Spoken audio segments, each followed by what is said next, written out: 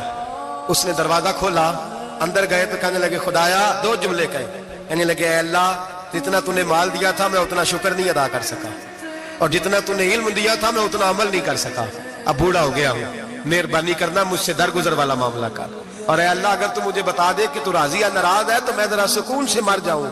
کہتے ہیں کعبے کی دیواروں سے آواز آنے لگی, ابو حنیفہ تیرا رب تجھ سے بڑا راضی ہے.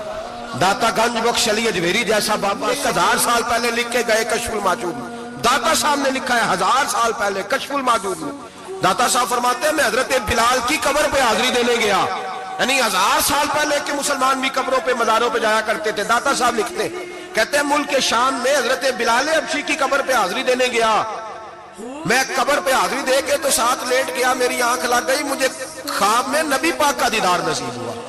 گویا حاضری حضرت بلال کی, اور برکت یہ کہ وہاں مجھے مصطفیٰ کا دیدار نصیب ہو رہا ہے. فرماتے ہیں نبی پاک میری خواب میں آئے, حضور نے ایک بوڑھے بابے کے گلے میں ہاتھ ڈالا ہوا ہے اور اپنے ساتھ چلا رہے ہیں. میں نے عرض کی یا رسول اللہ یہ کون ہے؟ تو نبی پاک نے فرمایا یہ تیرا امام اعظم ابو حنیفہ ہے.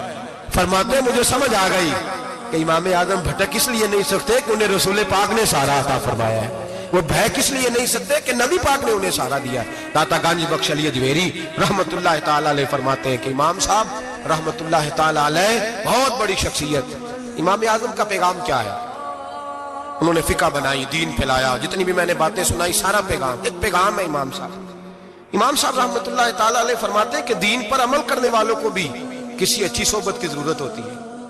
عمل کرنے والے کو آپ فرماتے ہیں کئی دفعہ عمل کرنے والے کا عمل بھی ٹوٹ جاتا ہے, استقامت نہیں رہتی. فرماتے ہیں اچھی صحبتیں تلاش کرو, ان کے پاس بیٹھا کرو, ورنہ ہو سکتا ہے جو عمل تم کر رہے ہو اس میں کمی آ جائے.